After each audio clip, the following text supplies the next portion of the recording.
Among the more credible of eyewitnesses to the UFO phenomena are pilots. Indeed, it is a little-known fact, but over 3,500 military and civilian pilots have stepped forward over the years to officially report something so unique, so different to what they are normally accustomed to seeing, that they have labelled it as a UFO. It's rare for pilots to talk publicly about such encounters, least of all in front of a camera held by UFO researchers. But veteran civilian pilot David Hastings had no such qualms. We'd been to the 2nd Air Division, a convention in McAfee in New York, so we were slowly making our way back at a nice easy pace. We decided we wouldn't fly at night, so I'd landed at Dayton for my first night stop, and then at Albuquerque on the second night. Our Grand Canyon really happened as a piece of luck, because I was talking to the American girl in air traffic at Albuquerque, and she heard my English accent, and she said, "Oh, I suppose you want to fly the canyon?" And I said, "Well, yes, I would like to do that." So she advised us then that I should fly the canyon first and then land at Grand Canyon for fuel, because if I went the other way round and landed at Grand Canyon and asked to fly the canyon, I would possibly be told no. So yes, we had a look at the Grand Canyon itself, but the incident happened. I'd refueled at Grand Canyon Airport. I was just back up to my assigned height of 10,500 feet on the airway on Victor 12, and we passed over Lake Mead, and I suppose we're about 70-80 miles short of the Mojave Desert when it happened. It began, of course, we both realized that there was something coming in our 12 o'clock at us at high speed, very high speed, which at that part of the world, you're not used to them coming exactly head on, but obviously, again, you know, both of us had the experience of a military jet coming at us at a different angle at speed. So you were quite used to seeing what in 1 second was a tiny speck on the windshield, and within a second was a very large aeroplane. So, you know, we looked at it, saw the speck coming, but it came so quick. When we first saw it, we suddenly realized it was on top of us.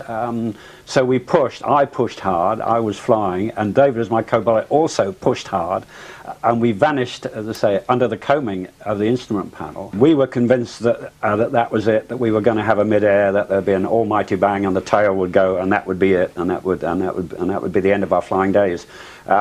But I mean, as I say, bear in mind, I was on the airway, I was under a radar service, and I had no warning of any conflicting traffic whatsoever.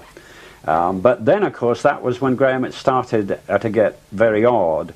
It went over the top of us, a large shadow, a very black shadow. It darkened the whole of the cockpit, and the sky above us, of course, was, as I say, was clear blue sunshine. Was there any kind of shockwave associated with that? No, that was the funny thing. There was no sound, and there was no shockwave whatsoever. A little bit of turbulence, but that could have been me pushing hard anyway. My first concern was to get back up to my assigned height before somebody started to ask us as to what I was doing. Yes, I mean, that was your instant reaction. Our other instant reaction was, well, you know, thank goodness, what happened? There was, as I say, there was no bang. It's missed us. So yeah, it was. I wouldn't say fear. I mean, when it happened, we were both convinced that we were going to have a mid-air, because it came exactly at our 12 o'clock. We slowly came back up from under the coaming. I regained height, and we both said, "What the heck was that?" But then again, the mystery deepened, I think, because we both suddenly said, "There's something out to port on my side of the airplane." But we couldn't see anything, and yet we both sensed that something was formating on us. Something was moving. It started out of the peripheral vision, but certainly it was such a strong feeling. Both of us were looking out my side of the airplane. I think it was more than sixth sense. I think we both felt that whatever was there was moving so fast that the human eye couldn't actually register it in detail, but could register that something was definitely moving. We thought it was going, you had a sensation it was going up and down beside us. Right. But I mean, that sensation lasted so long, and it was such an odd feeling, and we were both convinced about it, that I said to David, as I say, you know, you fly the aeroplane, because I've got my camera, my still camera, back in the back end of the aeroplane. So I had time to unstrap, go back, pick up my ordinary still camera, come back, strap in, and we both said it's still there. So I took one picture, and then, as I say, we waited, and then suddenly we both said it's there again. We felt or sensed or could see a movement, but we couldn't focus on it. So I took a second picture. And I suppose that whole incident must have lasted for 4 minutes, I suppose. That was, so that it was one of a 36 exposure film, of which we'd slowly taken most of the shots on that film were of the canyon. Obviously, it had been sightseeing shots. The first one had nothing on it, and it was the second picture. I think the reason why we definitely took two was because we felt, because we felt there was something interesting happening. We wanted to have at least a second or a third shot. Maybe I should have taken 3, 4, 5, 6. But we wanted to check that there was nothing in the cockpit, like, say, an oxygen mask or anything else that was showing a reflection on that side window. And as you saw from the first picture, there is absolutely nothing that could have made that shape out of a reflection.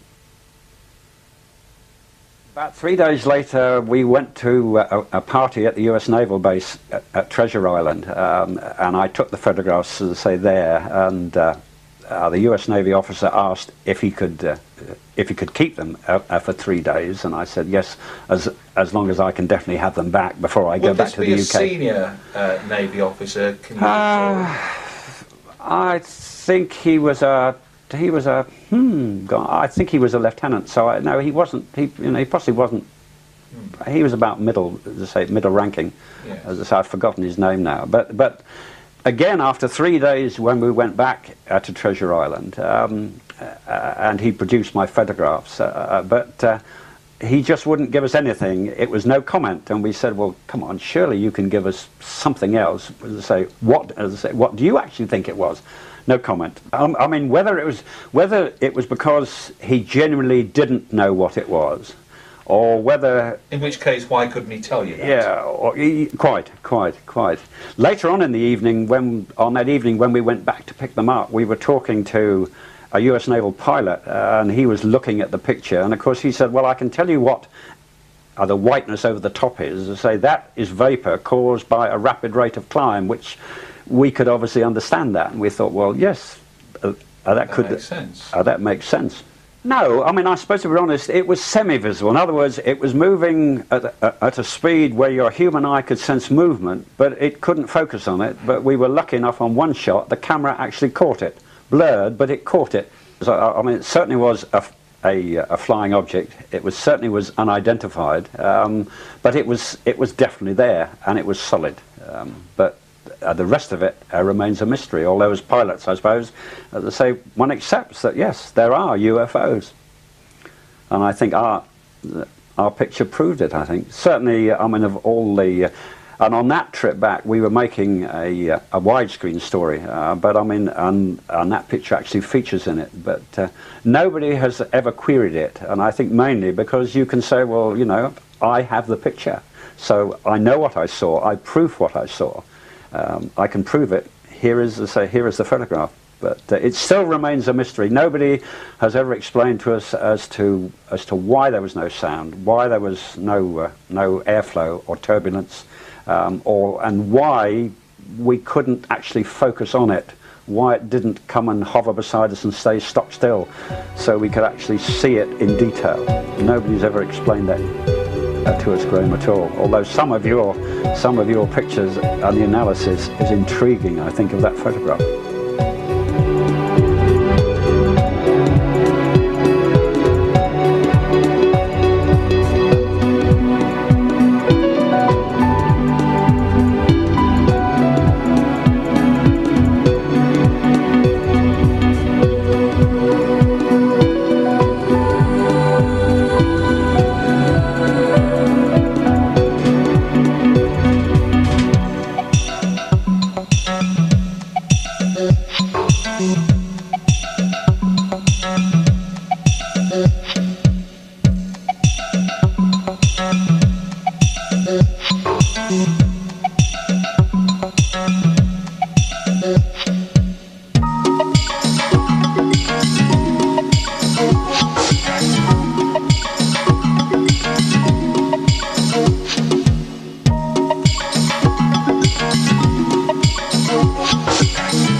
Interestingly, as a result of our publishing David's account in UFO magazine, a reader in North America submitted this photograph of a UFO taken over Brazil some years before. Compare the two. There is a striking resemblance. Is it just possible that the Mojave UFO and that photographed over Brazil may be one and the same?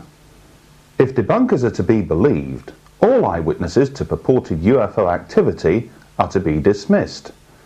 No matter that pilots are skilled professional observers, no matter that over 3,500 pilots fail to sight Venus, conventional aircraft light seen under unusual atmospheric conditions, space debris, or other exotic causes. When one considers that only 10% of ordinary members of the public who think that they have actually seen a UFO take the time and effort to report their sighting officially, would the same percentage figure apply to professional pilots? We think not.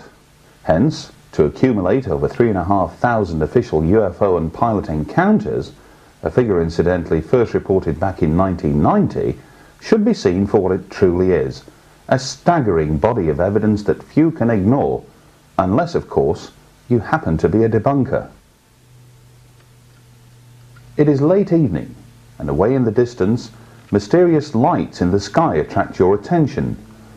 From afar, they look at odds with your surroundings, but as you zoom in for a closer look, and the lights steer ever closer, the mystery is soon resolved.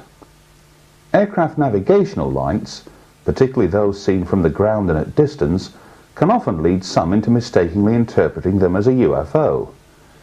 The sky at night is often littered with aircraft and, coupled with chance observations of passing overhead satellites, it is little wonder that inexperienced observers on the ground below are often confused. Sky watches, however, can assist in educating people to the busy environment above. But what should one take on a sky watch? How best to prepare? Here, Russell Callahan teams with Graham Birdsall, editor of UFO magazine, to provide a few handy tips. Sky watches can be great fun, so here's some practical guidelines to get the maximum enjoyment of what can be a pretty cold night out looking at the stars, and we hope other things as well. We're here on Otley Shevin, just outside of Ilkley. Although we have some light pollution in the area, we've not travelled many miles to give ourselves a fantastic view from horizon to horizon. Of course, it helps for those who are not used to sky watches to know exactly where the best place is to park your vehicle. Oh, and please try to avoid parking your vehicle by busy roads, especially at night. Those country lanes can be pretty hazardous. So, if you can't find a public spot to park your vehicle and you're looking at some private land, do get permission from the landowner or a farmer. As long as you do that, you shouldn't have too many problems. The last thing you need is an embattled farmer coming along and ushering you off in the middle of the night. Sound travels a great distance at night. The last thing householders or farmers want at 2-3 o'clock in the morning is to hear the sound of a car radio blaring away. It can travel for miles. So please, keep noise to an absolute minimum. Another piece of safety information: don't wander off at night. It's important that you do not do that, simply because there are lots of hazards out in those fields. It's pitch black, you could fall over, sprain an ankle, and you've got problems. There are lots of essential items that you need to bring with you on a sky watch. One of those, most importantly of all, especially these days, is a mobile phone. But when you pitch your sky watch, at least make sure that you've got a good signal. It's pointless finding an ideal spot only to discover that your mobile doesn't work. typical route map, even an A to Z. You don't have to travel many miles outside of a city's or a town's lights to get away from the pollution to find an ideal spot for a skywatch. So do take along a route map, especially handy if you're in an area that you're not too familiar with and you might get lost. Other things to take on board, well, a pair of binoculars. 10 by 50 binoculars, just as good and a heck of a lot less expensive than some of the larger astronomical telescopes. These I've had for the best part of 15 years. They've stood me in good stead and they're ideal, especially at night. Another piece of essential equipment, a torch. Ideally, take 2 torches with you. If you have to go wandering off, especially to spend a penny, take the torch with you. The last thing you want to have to happen is for that torch to go down, simply because you forgot to charge the batteries. Have some spare batteries handy just in case. If you're bringing along a camera, keep it in a camera case, especially if it starts to chuck it down late at night. I always like to bring along these. They're night vision binoculars. Now they're particularly good for looking at objects way up in the sky at distance, picking out strobe lights, navigation lights from what look curious lights in the sky at first, but through these you can pick out the strobes very, very easily. Indeed, we've had helicopters, police helicopters, flying over our region with the lights out, obviously monitoring somebody on the ground below. But when you put the night vision scopes on them, you can actually see the crew of the helicopter reflected by their instrument panels on board through night vision. They're expensive, but some of the handheld night vision sets that you can get these days are less than £200. It's always important when you're going on a sky watch to prepare for the elements, i.e. the weather. It can turn pretty treacherous at night. Tonight's not too bad. Temperatures hovering around about the mid-40s, but it's always nice to bring along something hot to drink. Have plenty of chocolate bars, especially if you're intending to stay out until the early hours. And one final piece of advice, I always recommend that youngsters do not come along on a sky watch. Those round about 15 or 16, fine, that's handy, but if you're here to look at the night sky, to check out the stars, check out satellites, check out, we hope, something odd, something unusual, the last thing you need is to turn around and a 4 or 5 year old or a 10-year-old is no longer there to be seen. So that's very, very important. But wherever you go for your sky watch, enjoy yourselves. That's the whole point of this exercise. Do take on board some of those guidelines and tips. Safety is absolutely paramount. How many should you take on board a skywatch with you? Well, I always like to think that 4 or 5 carloads of people is ample, especially if you're looking at a narrow lay-by where you're hoping to pitch camp for the night.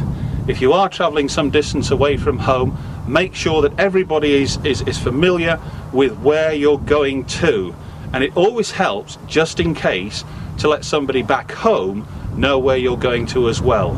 And with that, have a great skywatch, but a safe skywatch as well. Organising a skywatch is one of those things that takes a little bit of planning. As we've already gone over the major points to remember about privacy and getting yourself organised. All that's fine, you can have all this wonderful equipment and go out there and hope to get some remarkable footage of something extremely unusual. But you need to get 1 or 2 things happy in your mind. It's like riding a bicycle, if you like. The equipment, your camera, the camera that you're using, or 1 of 2 or 3 cameras that you're using. On a skywatch, you need to be confident with the equipment. I suppose the first real pointer is a tripod. You don't have to spend a fortune. Something like this, about 40, 50 pounds. Nice sturdy legs, spirit levels on the head there, that lets you make sure things are level, because if you get one of the legs in the wrong position, it might look fine in the viewfinder wherever you're filming, but as you pull back you'll be creating hills and troughs that aren't really there. So nice and level, check the bubbles, firm ground, and away you go. Zooming into distant objects, the tripod's an absolute must. You need to be firm. Doesn't matter how steady a hand you've got when you're holding the weight of a camera, just your body's movement through simply breathing will create all sorts of shakes and wobbles on the camera. So once again, stick with the tripod, get it firm, plenty of adjustment on the tripod. They've all got the bit that goes up and down, so get comfortable to your eye. If you're fortunate like us and you've got the little screen there, well, look, there we are. Me watching you, watching him, watching me sort of thing. But if you've got the little viewfinder, then you can see that what you're filming is what you're getting. What you see on this screen is exactly what you're going to see on the TV when you get your footage home. So remember, the little black and white viewfinder, it's okay, but to get the real picture, this is a must. One thing to remember though, the viewfinder, it takes battery power out of the camera, so be prepared with batteries. If you've got a couple of batteries, make sure they're fully charged, know the limitations of your camera. The more you zoom, the more you have autofocus switched on, this all uses power, and those batteries will drain very, very quickly. Lithium ion batteries are the modern standard now sort of thing, and this little camera with the smallest battery that's available for it will give you an hour, reliable. You can buy bigger batteries. I've actually got one for this particular camera that, believe it or not, gives you 6 hours. Okay, it cost about £80, but one charge and you know you're going to be alright for all night with a Skywatch, so well worth remembering. Extra batteries. The other thing, get to know where your controls are on your camera.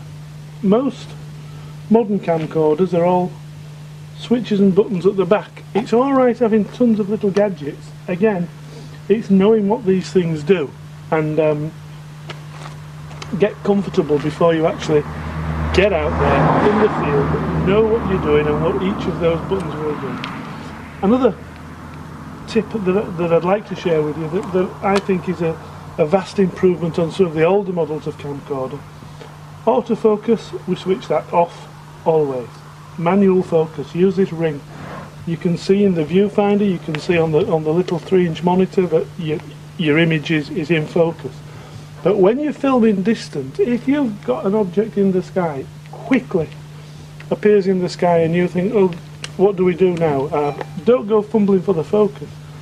Sony, JVC and Canon are all fitting this little infinity button. Dead easy. Pull the switch down and that sets the lens at its distant setting, so anything basically will be in focus. The great achievements of modern times is, I don't know whether we can pick it up in the viewfinder, we'll let you see the footage as we go along as well, but something that's come along these days. In the distance there is our local pub. With the flick of a switch we have night shot, and all of a sudden details start coming into view that weren't there before. We'll let you see the footage in reality during this actual piece, but as you can see, night shot, wow, what an improvement from basically nothing to being able to see almost in darkness. It's good, but it does have its limitations. Let's not forget, we might be filming distant objects, stars, planetary objects, whatever. The night shot's really a guide, but in essence it's alright for getting an idea of the background of the land where you are. If you're out in the countryside in the dark, it'll give you an idea where your horizon levels are, where the hills are. Stick with the normal lens, the normal settings on the camera, their manual settings.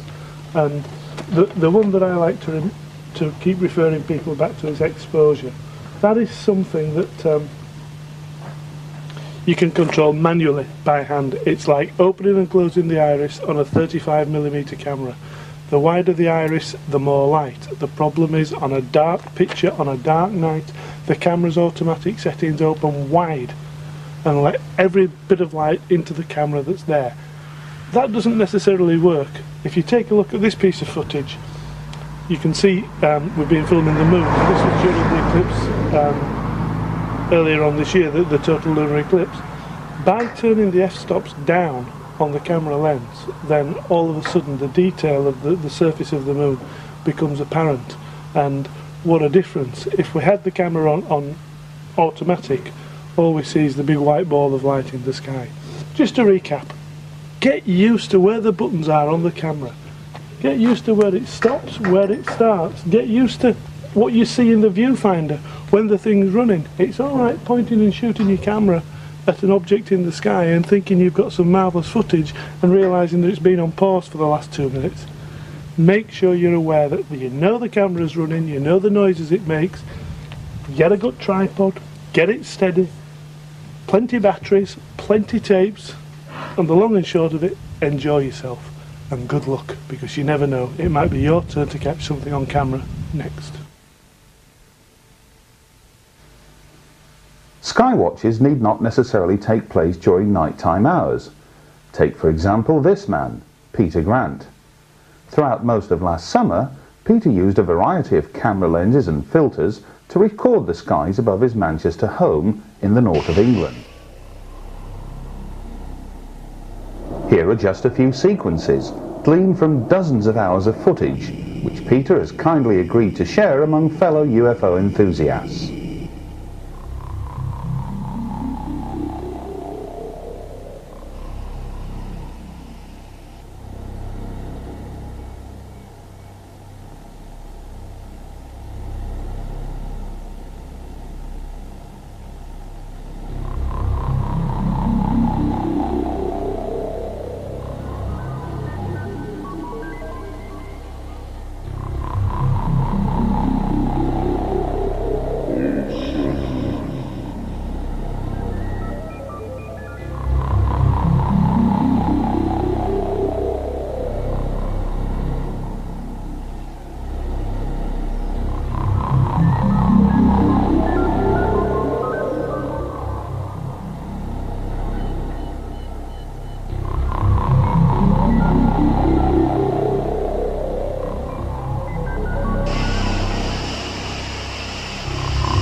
If the mysterious objects filmed over Peter Grant's residence turn out to be some form of covert experimental craft, then that would come as no surprise to scientists and engineers who gathered at the University of Sussex, near Brighton, for the Advanced Propulsion Workshop in January of 2001. Some of the world's leading scientists in the field of electrogravitics were present, and so were we. Here's just a sample of what some of them had to say. The Griffiths paper, which I know that Professor Petkov, are you Professor Petkov? It's my honor to know. Well, in this, in a second paper by Professor Petkov concerning the Griffiths, he states that it takes some 10 to the minus 15 of the meter to be the diaper in order to be effective in lifting. Because I read this paper by Petkov and Griffiths, and I was very much impressed about it. I would like to ask if there is any technique by which we could take advantage of this electrokinetic lifting force and shortcoming the burden of the 10 to the minus 15 of the meter. Have you got any ideas how we can proceed with this, which is very remarkable? Probably the best way to answer this is tomorrow. I will address several probably ways to try to make use of that intrinsic connection between electromagnetism and gravity. And you know, the classical electromagnetic mass theory revealed such a connection between electromagnetism and inertia. So in fact, addressing the connection between electromagnetism and gravity or inertia, you're addressing both, but I believe that tomorrow is the best time.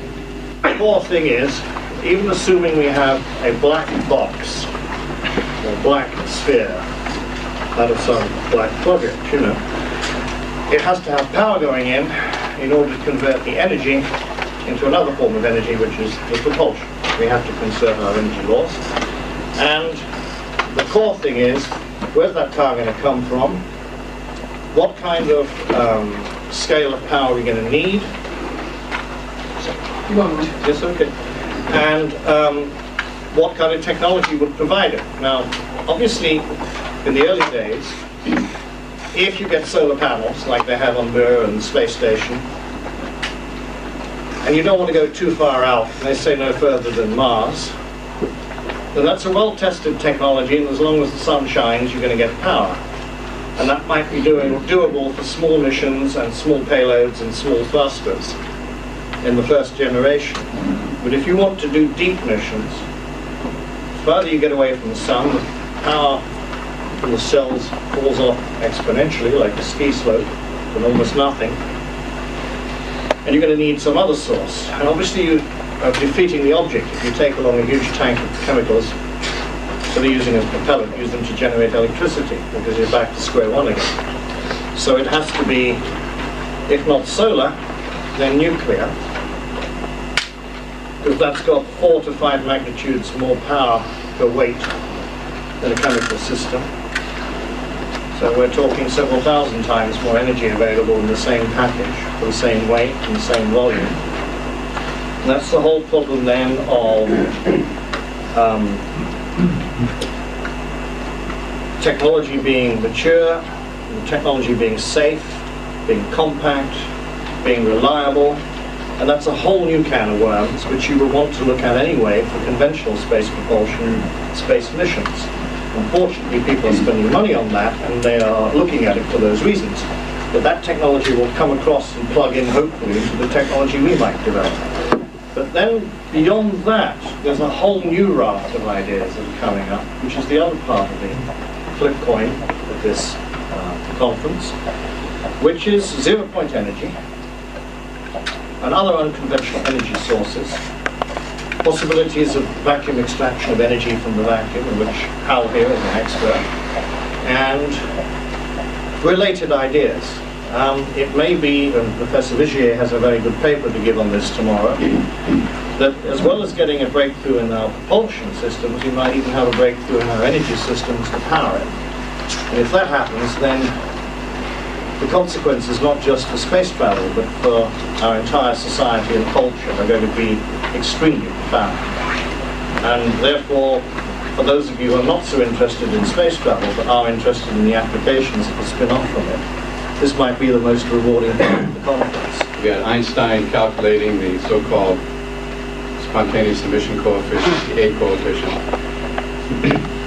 Then a certain amount of time went by, and stimulated emission was known even back then, and then that eventually led to lasers and so on. But spontaneous emission was still just considered something that you were just given. That was it.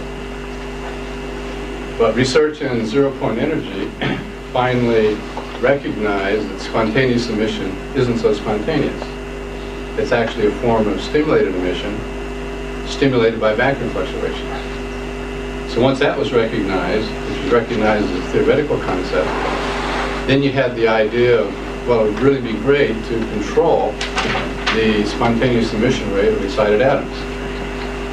And so once it was realized that atoms in an excited state are sort of like pencil standing on its end, and so fluctuations which knock it down, then came the idea in the 80s that, okay, well, we'll build a cavity, we'll eliminate the modes at that transition frequency, therefore we eliminate the zero-point energy in that mode, And therefore, if we put the atom in that particular cavity, it'll stay excited, and it won't spontaneously emit.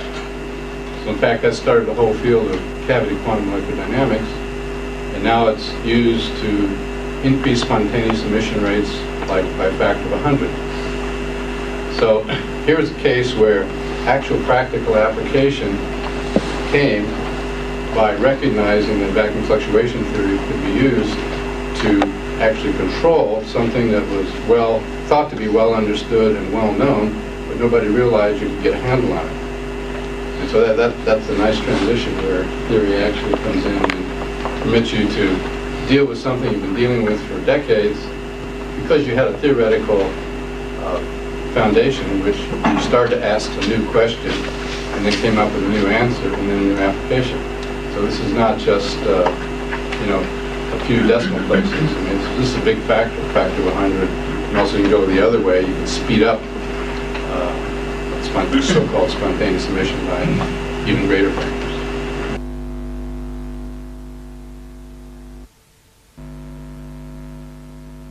Back in March this year, we attended the 10th International UFO Congress and Film Convention, staged over 7 days in the casino resort of Laughlin, Nevada. Almost 30 leading international researchers and best-selling authors delivered lectures to a near-capacity 1,000-strong audience. Throughout the week, Congress delegates enjoyed special functions, such as the cocktail evening and the Grand Gala dinner, at which the EB Awards are presented to some of the year's top UFO film and video productions.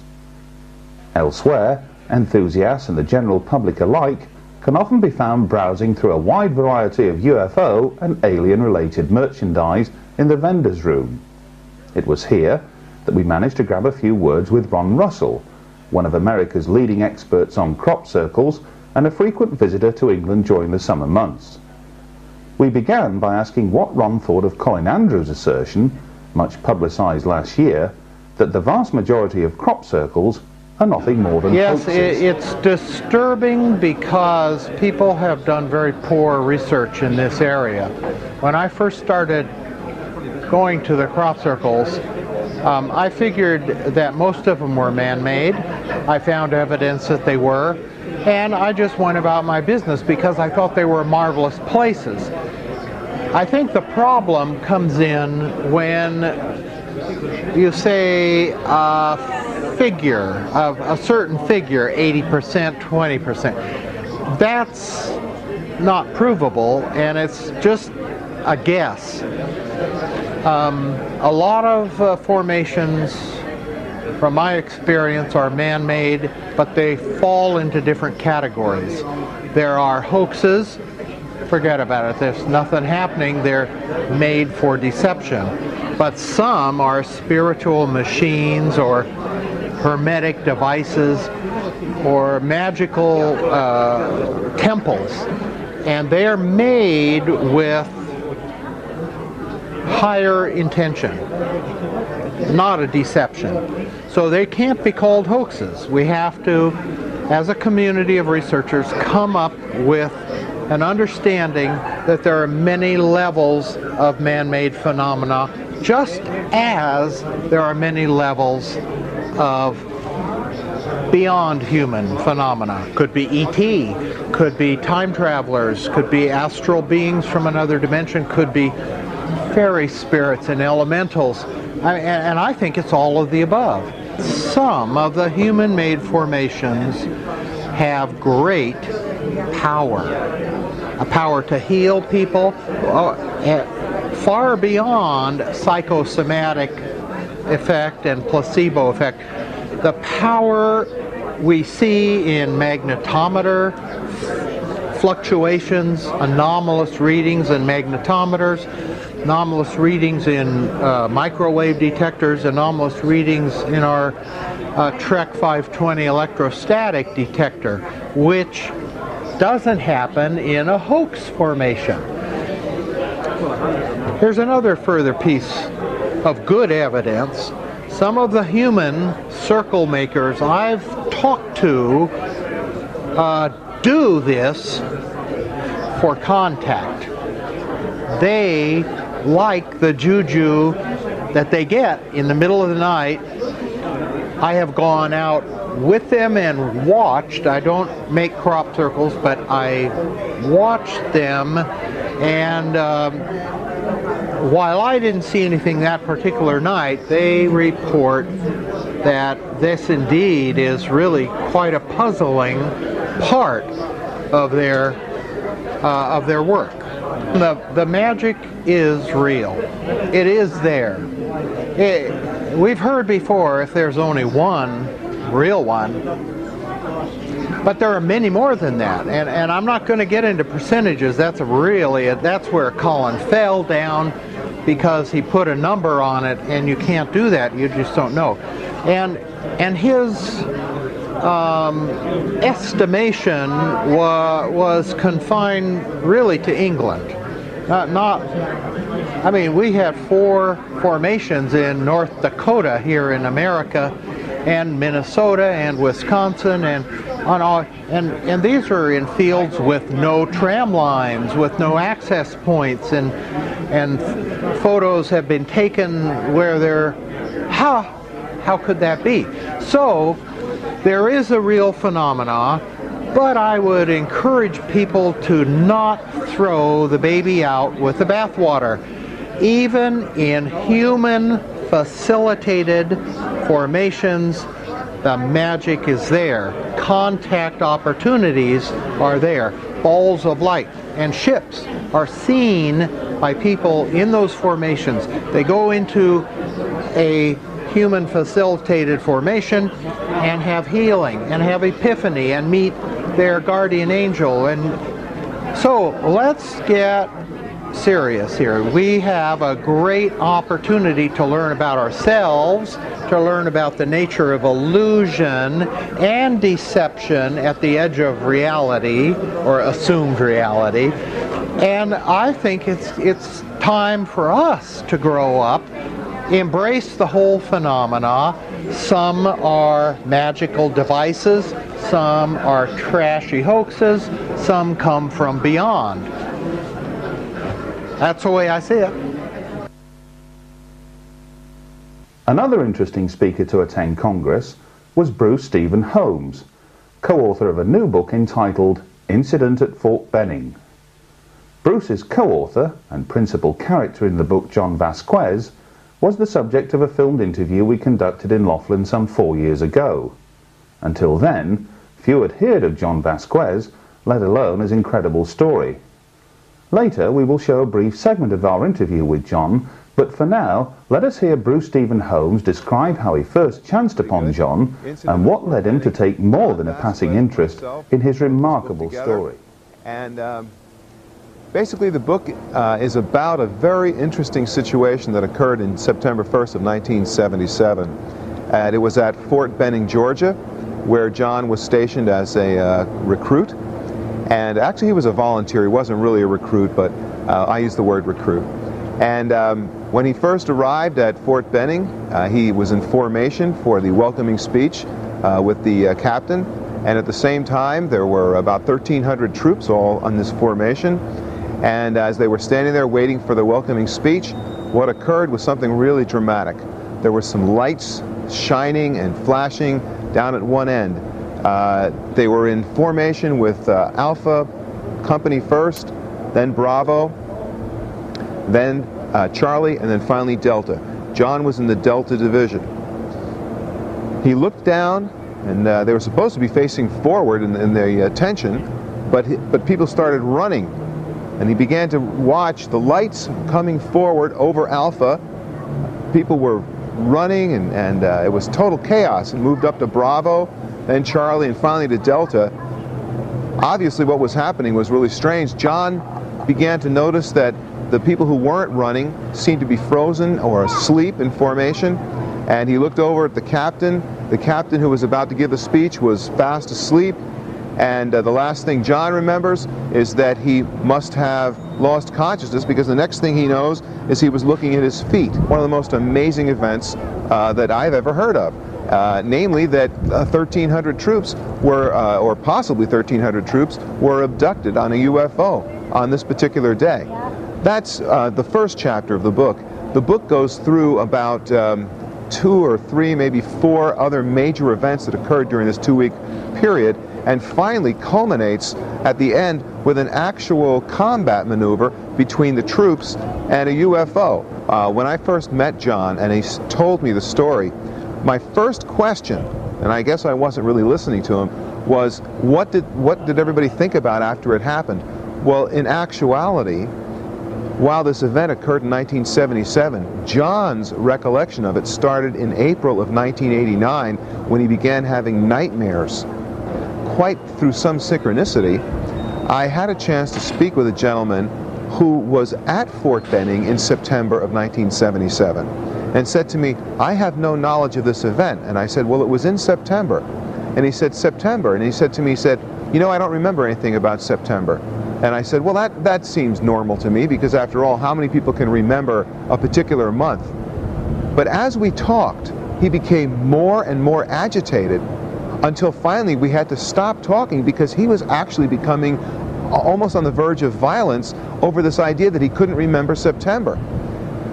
We've spoken since, and I don't even mention Fort Benning, and he has no recollection of the fact that we even talked about it. So it's a very strange thing. I think that there are a lot of troops out there who are having all kinds of physical and mental problems, but have not yet had that awakening experience that John had. To read a book about one man and his extraordinary allegations, quite another to see that same man relate his story in front of the camera.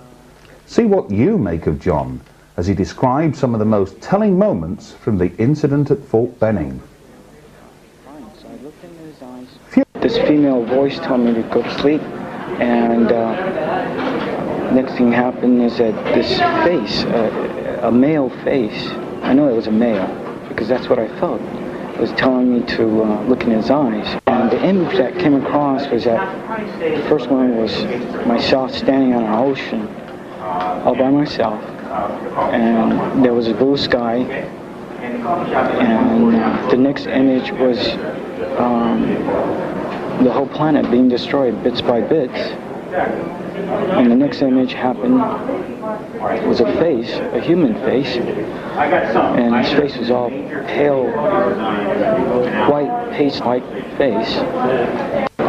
During this time, I saw Sergeant Turner, who was standing across me, and he was in a summer uniform, khakis, and I thought at that time, he spilled coffee on his trousers, but apparently he had an accident, and some of us started falling down, as if we lost balance, and I fell down too because everything seemed to have spinning around, and that was unusual. And when I got up, I started to walk away, and some of the people, or some of the guys who was in formation, started getting sick. They started vomiting and getting sick and falling down. Few of the speakers at this year's 10th International Congress and Film Convention commanded the respect and admiration afforded to Dr. Roger Leir. In Hard Evidence 5, we included incredible footage of the surgical removal of an alleged alien implant by a team led by Dr. Leir. But what new evidence, we wanted to know, had he brought with him to Laughlin?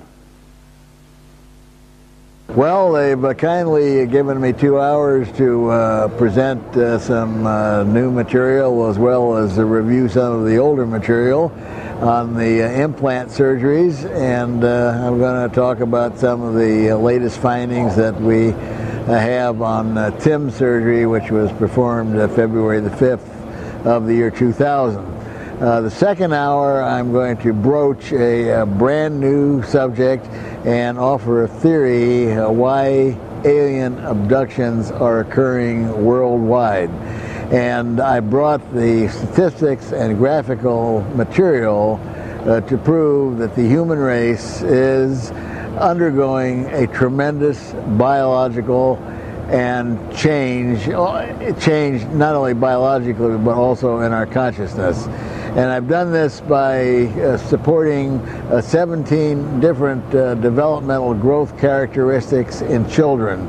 And when I present this material, I expect the audience to prove that my statistics that I gathered in 1987 are going to be very, very conservative. And what I've done is to take a 40-year period, 1947 to 1987, and I'm going to point out 17 different developmental characteristics that have changed dramatically in 40 years. And this change far surpasses what is possible from a normal evolutionary trend. And also, since I've discussed this subject and have been taking notes for some years now in other countries over the world, I've eliminated the possibility of environmental factors or health factors. So, barring unknown changes in the planet or something that's unseen in evolution, the only possible explanation can be that the human race is being genetically manipulated, and we're beginning to now see the results of that. So that's what I'll be presenting in the second hour tomorrow afternoon, Friday, at 4:30 here at the UFO Congress, Laughlin, Nevada. And just to focus on a couple of specific areas, we're talking about potential genetic manipulation through all classes and through all, it's not a boundary thing. We're talking about facts and statistics gleaned from areas around the world. That's correct. The statistics are taken from books in the United States, but I've verified the same statistics in interviewing mothers, fathers, grandmothers, grandfathers, brothers, cousins about the children in everywhere from third world countries to places where the life is still very primitive without the influence of television. And I've looked into factors such as pollutants and the parents being influenced with drugs or alcohol. All these factors seem to have no place whatsoever in these statistics.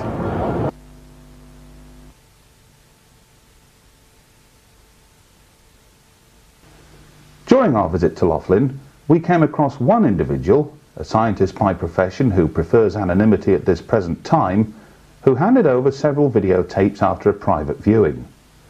Little is known about the anomalous activity you're about to see, except that it was recorded in the utmost secrecy.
Anomalous activity has also been filmed over the past 12 months here in the UK. Here are just a few brief examples. Get it on tape. Where is it?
January of this year, residents of the town of Fleetwood in the northwest of England began observing anomalous activity over their homes. We travelled to the town to discover for ourselves just exactly what was going on. First time I saw them was on the 20th of January, and they were right above that bungalow there. 4 of them were together, and a 5th one came up and followed them and joined them above the roof of the house.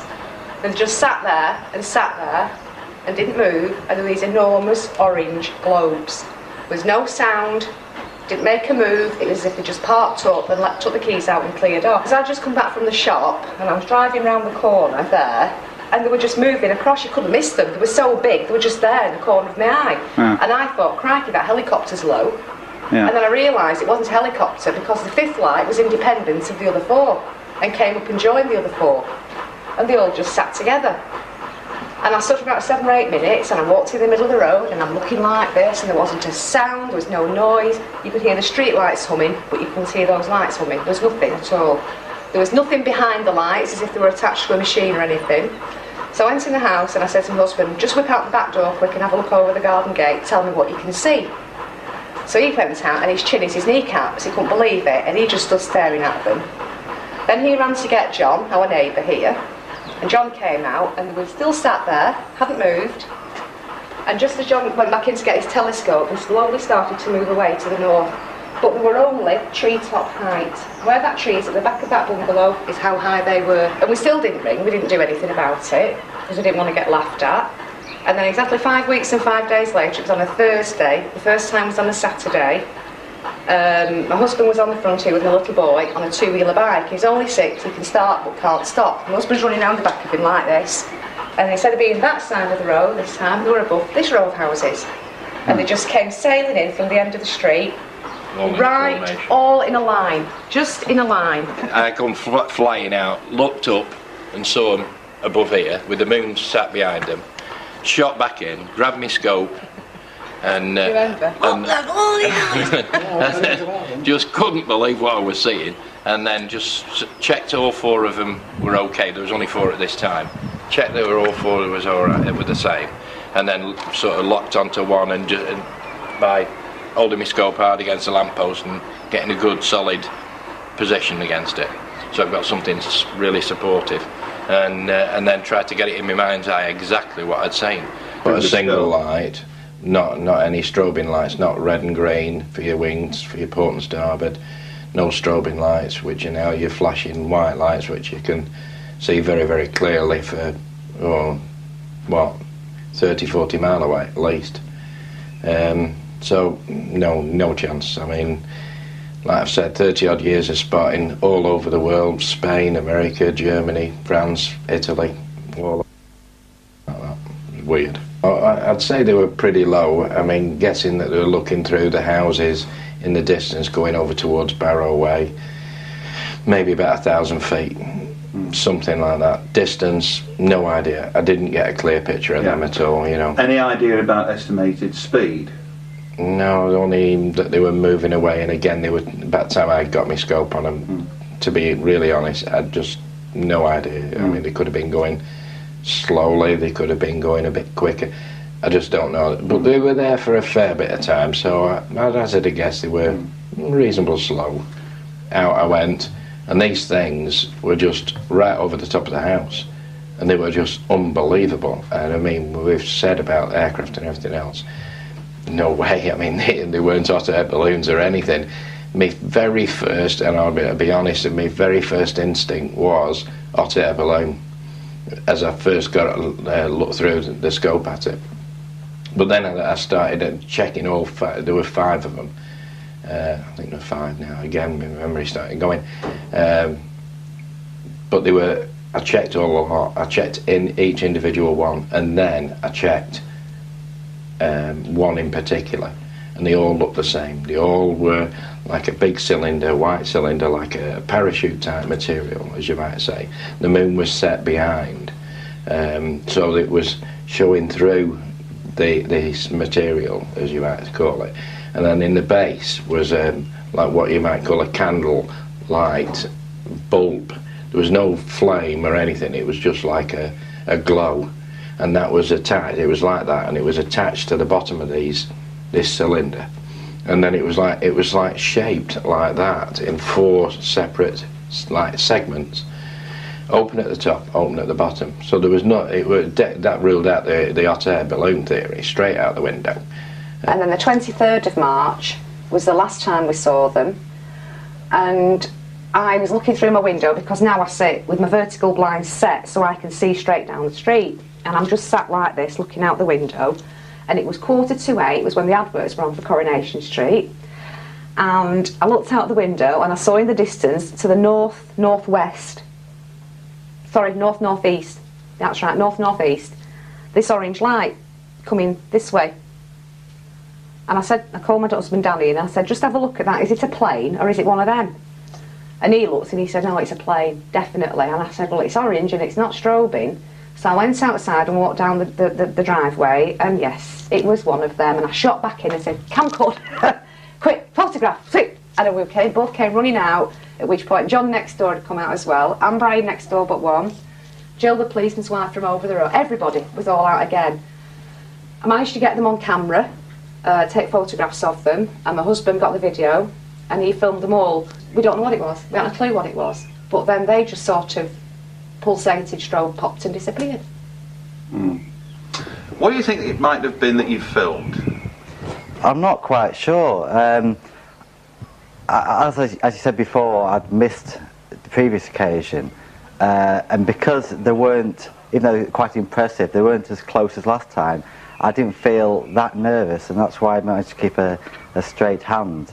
But to tell you the truth, to know what they were, I haven't got a clue. I mean, we have helicopters around here. The odd one goes out because we're so close to the coast here, and people get in trouble. So we know what a helicopter sounds like and looks like, and we get plenty of aircraft crossing over. But what this was extraordinary. That's why everyone came out on the street to see what they were, because they were going so slowly, these big orange balls, that people had never seen them before in their life, and they'd like to know what it was. People we've met have around here seen the lights. It's something very common, but it's just this little nick, this little area, which is strange. Oh, the battery's always on charge now.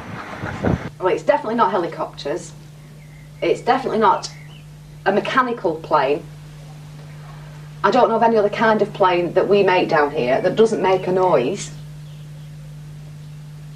They weren't balloons, because balloons can't take up formation. Whatever it was under some kind of control to be able to take up formation like they did and just stop in the sky and not move and then just set off again willy-nilly. You know, they were under some kind of control. Wasn't balloons, wasn't helicopter, I don't know what it was, but what I think it was is not of this earth.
As we end this edition of Hard Evidence, do check out our previews of other great video titles, now available exclusively through UFO magazine. Until the next time, keep watching those skies, because rest assured, the truth is coming.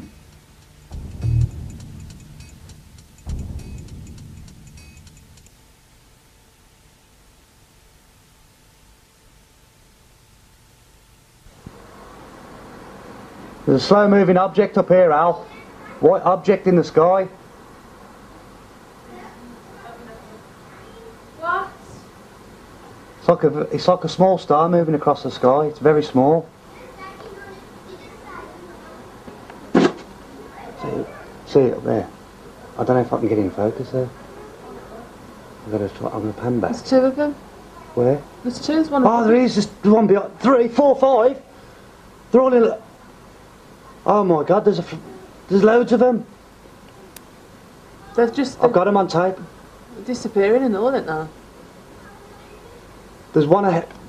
There's one ahead of all the others. See them there, and there's one up there. Oh, they're all on the line. They're like a formation. Yeah, there's two together up there. Look.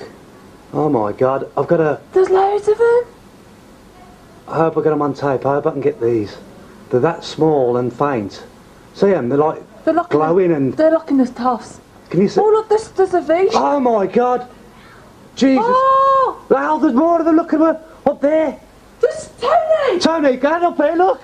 There's millions of them! Oh my God, look at that! Right up in the Look at that! There's millions of them! See them? Where? Look, up there, into the cloud. Oh, yeah. Look, there's loads. There's thousands. Oh, well, there's at least 20 or 30. Oh my God. I hope I can get this. Birds. Jesus Christ, there's formations of them. See them all, Tony? Yeah. They're all moving around. Yeah, oh, jeez. Look, they're all moving in different directions. Loads of them. Oh. Quick, kids, come out here. Quick. Look, there's loads of UFOs in the sky. Look, they're all over here. Look, see all the little like stars? Where? Up in the sky by the cloud. I can't really focus. There's loads of them. I can't see nothing. Can I have a look at there? I can't see nothing. Let me see. I'm that excited. They're all moving into the cloud and... Them two are right close together, them two, aren't they? I seen the one at first, up there. Look, it's that cloud up there. Look, see them all. See nothing. Look carefully. Look, see all the like little stars going into the cloud. Yeah, I can see some. No, I can't see nothing. Oh. Dad, let me have a look in there. What about Richard? Where is he? Rich? Oh no. Richard?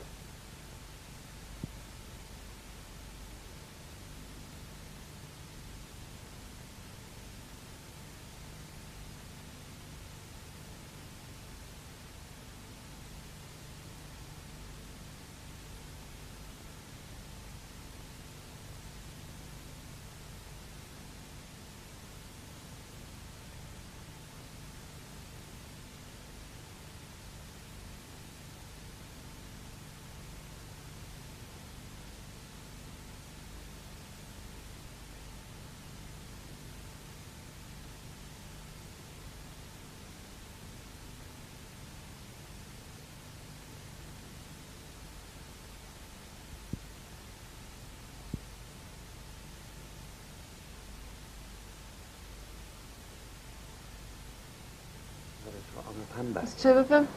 Where? There's two. There's one. Oh, there is. There's one behind. 3, 4, 5. They're all in. Oh my God! There's loads of them. They've just. I've got them on tape. Disappearing in all, aren't they? There's one ahead. There's one ahead of all the others. See them there, and there's one up there. Oh, they're all on the line. They're like a formation. Yeah, there's two together up there. Look. Oh my God! I've got a. There's loads of them. I hope I get them on tape. I hope I can get these. They're that small and faint. See them? They're like glowing and... They're looking at toffs. Can you see? Oh look, there's a V. Oh my God! Jesus! Oh! Al, there's more of them. Look at them up there. There's Tony! Tony, get up here, look! There's millions of them!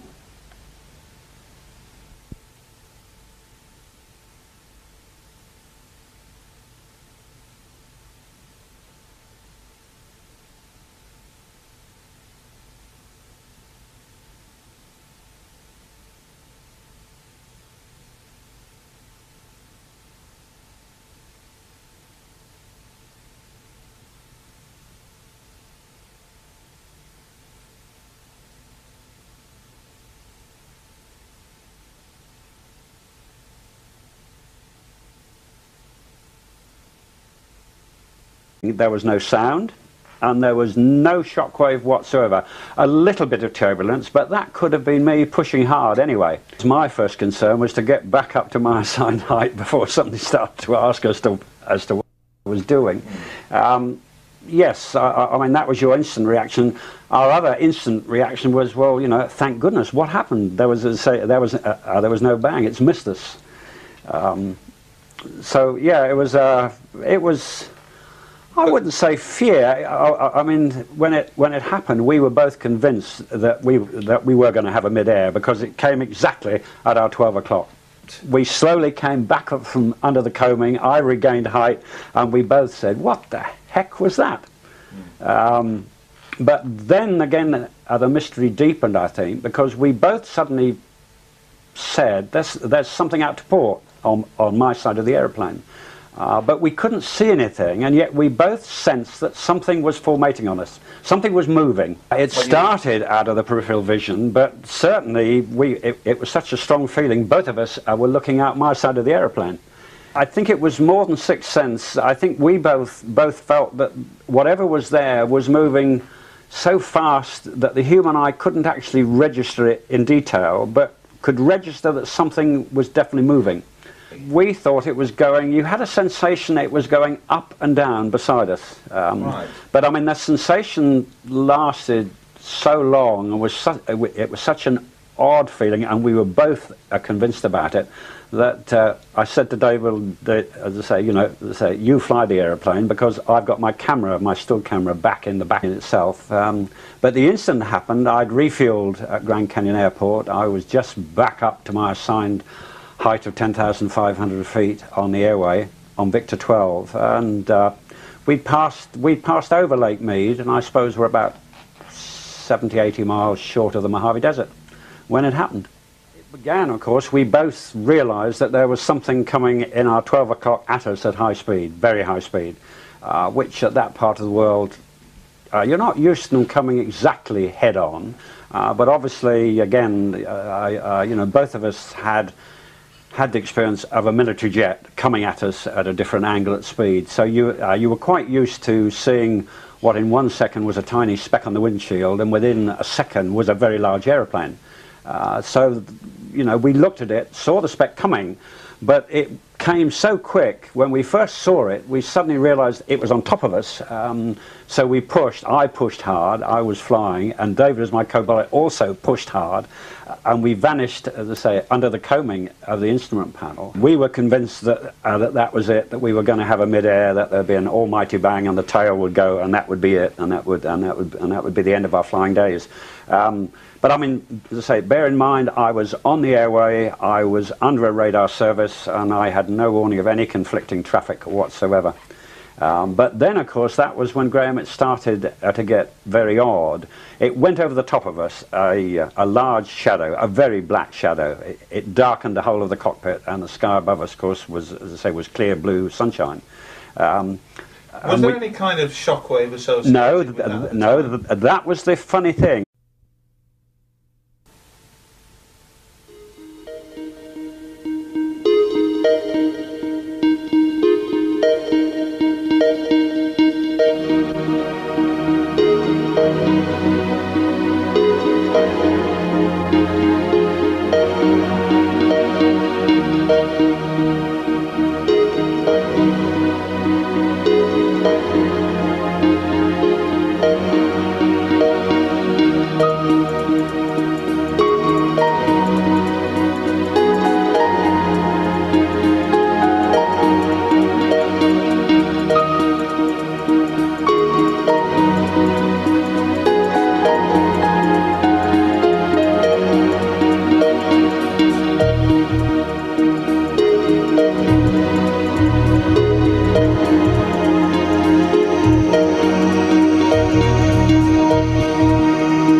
Among the more credible of eyewitnesses to the UFO phenomena are pilots.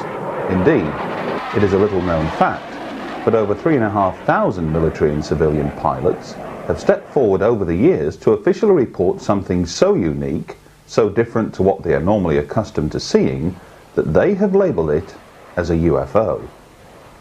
It's rare for pilots to talk publicly about such encounters, least of all in front of a camera held by UFO researchers, but veteran civilian pilot David Hastings had no such qualms.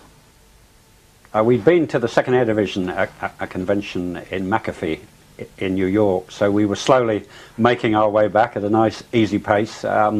We decided we wouldn't fly at night, so I'd landed at Dayton for my first night stop and then at Albuquerque on the second night. Our Grand Canyon really happened as a piece of luck, because I was talking to the American girl in air traffic at Albuquerque, and she heard my English accent and she said, "Oh, I suppose you want to fly the canyon?" And I said, "Well, yes, I would like to do that." So she advised us then that I should fly the canyon first and then land at Grand Canyon for fuel, because if I went the other way round and landed at Grand Canyon and asked to fly the canyon, I would possibly be told no. So yes, we had a look at the Grand Canyon end of the aeroplane. So I had time to unstrap, go back, pick up my ordinary still camera, come back, strap in, and we both said it's still there. So I took one picture, and then as I say, we waited, and then suddenly we both said it's there again. We felt or sensed or could see a movement, but we couldn't focus on it. So I took a second picture. And I suppose that whole incident must have lasted for 4 minutes, I suppose. That was, so it was one of a 36 exposure film, of which we'd slowly taken. Most of the shots on that film were of the canyon, obviously. It had been sightseeing shots. The first one had nothing on it, and it was the second picture. I think the reason why we definitely took two was because we felt, because we felt there was something interesting happening, we wanted to have at least a second or a third shot. Maybe I should have taken 3, 4, 5, 6. But we wanted to check that there was nothing in the cockpit, like, say, an oxygen mask or anything else that was showing a reflection on that side window. And as you saw from the first picture, there is absolutely nothing that could have made that shape out of a reflection. About 3 days later, we went to a party at the US Naval Base at Treasure Island, and I took the photographs, as I say, there, and the US Navy officer asked if he could keep them for 3 days, and I said yes, as long as I can definitely have them back before I go back to the UK. Would this be a senior Navy officer? Can you I think he was a I think he was a lieutenant. So no, he wasn't.